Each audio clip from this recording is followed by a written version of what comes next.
Malayalam Bigg Boss season 7 Asianet ഇപ്പോൾ ഒരു promo പുറത്തുവിട്ടിരിക്കുകയാണ്. ലാലേട്ടൻ അനുമോൾക്കും ജിസേലിനും കൊടുത്തൊരു പണിഷ്മെൻ്റ് ആണ് എല്ലാ ദിവസവും 2 മണിക്കൂർ വീതം ജയിലിൽ കിടക്കുക എന്നത്. ഇന്നലെ അത്രയും ഒരു പ്രശ്നം നടന്നതുകൊണ്ട് ഇന്നലെ ആ ഒരു പണിഷ്മെൻ്റ് നടന്നില്ല. ഇന്ന് അനുമോളെയും ജിസേലിനെയും ജയിലിൽ അടച്ചിരിക്കുകയാണ്. കൂടാതെ ലാലേട്ടൻ ആ ടൈമിൽ തന്നെ കൊടുത്തൊരു പണിഷ്മെൻ്റ് ആയിരുന്നു ജിസേലിൻ്റെ ബാഡ്ജ് അനുമോളും അനുമോളുടെ ബാഡ്ജ് ജിസേലും ധരിക്കണമെന്നുള്ളത്. ഇന്നലത്തെ ആ ഒരു പ്രശ്നം കഴിഞ്ഞപ്പോൾ അനുമോള് ജിസേലിൻ്റെ ബാഡ്ജിൽ എന്തൊക്കെയോ കുത്തിവരച്ച് ജിസേലിൻ്റെ ഫോട്ടോ വികൃതമാക്കി വെച്ചിരിക്കുകയാണ്. അത് ജിസേൽ ഇന്ന് ജയിലിൽ കയറിയപ്പോഴാണ് കാണുന്നത്. ആ ബാഡ്ജ് എടുത്ത് ജിസേല് ക്യാമറയിൽ കാണിക്കുന്നുണ്ട്. ബിഗ് ബോസ് ദേ ഇവിടെ എന്നെ യക്ഷിയാക്കി വെച്ചിരിക്കുകയാണ് എന്നൊക്കെ പറഞ്ഞ്.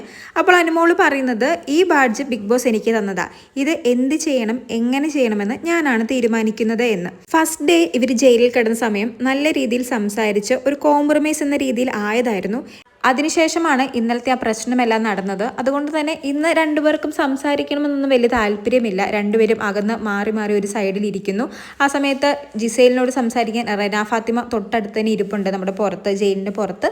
അനുമോൾ അപ്പോൾ പറയുന്നത് ബിഗ് ബോസ് നമ്മളെ ജയിലിലിട്ടിരിക്കുന്നത് നമ്മൾ പരസ്പരം സംസാരിക്കാൻ വേണ്ടിയാണ്, അല്ലാതെ ഗ്രൂപ്പ് സംസാരിക്കാൻ വേണ്ടിയല്ല. ഇവളെന്തിനാ ഇവിടെ വന്നിരിക്കുന്നത് എന്നൊക്കെ.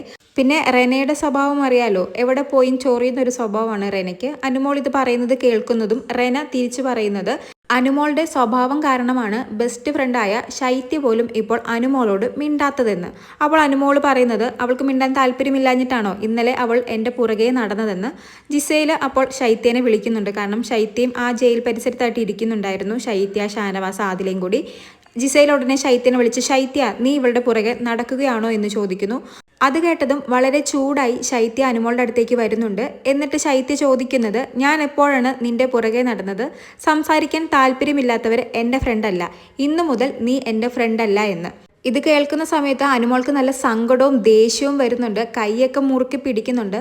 സങ്കടം വരാൻ കാരണം ശൈത്യ ബെസ്റ്റ് ഫ്രണ്ട് തന്നെയാണ്. അനുമോൾ ജെന്യുവൻ ആയിട്ടായിരുന്നു നിന്നത്. അവൾ തന്നെ ബെസ്റ്റ് ഫ്രണ്ട് അല്ല എന്ന് പറയുമ്പോൾ അവൾക്കൊരു സങ്കടം വരും. അതുപോലെ തന്നെ ദേഷ്യം വരാൻ കാരണം ഇവിടെ പലരും അനുമോളെയും ശൈത്യയും തമ്മിൽ അടിച്ച് പിരിയിക്കാൻ പലതവണ ശ്രമിച്ചിട്ടുണ്ടായിരുന്നു. ഇപ്പോൾ അവരുടെ മുമ്പിൽ തന്നെ ശൈത്യ ബെസ്റ്റ് ഫ്രണ്ട് അല്ല, അല്ലെങ്കിൽ അനു ഇന്നു മുതൽ എൻ്റെ ഫ്രണ്ട് അല്ല എന്ന് പറയുമ്പോൾ അനു അവിടെ ഒരു തോറ്റു പോകുന്ന ഫീലാണ്. അതുകൊണ്ട് തന്നെ അനുമോൾക്ക് നല്ല ദേഷ്യവും വരുന്നുണ്ട്.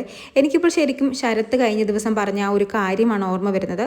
അനുമോള് ആദിലയോടും നൂറയോടും കൂട്ടുകൂടിയപ്പോൾ, അല്ലെങ്കിൽ ഓവർ അറ്റാച്ച്ഡ് ആയപ്പോഴേ ശരത്ത് പറഞ്ഞിരുന്നു എഴുതി വെച്ചോ, ശൈത്യയും അനുമോളും അടിച്ചു പിരിയും, ഉടനെ തന്നെ അടിച്ചു പിരിയും, ഇല്ലെങ്കിൽ എഴുതി വെച്ചോ, ഇതെൻ്റെ വാക്കാണെന്ന്. എന്തായാലും ശരത്ത് അന്ന് പറഞ്ഞത് ഇപ്പോൾ പ്രാബല്യത്തിൽ വന്നിരിക്കുകയാണ്. അതുപോലെ തന്നെ ശൈത്യ ഇന്ന് എല്ലാവരുടെയും മുമ്പിൽ വെച്ച് പറഞ്ഞിരിക്കുകയാണ് അനുമോള് എൻ്റെ ഫ്രണ്ടല്ല എന്ന്.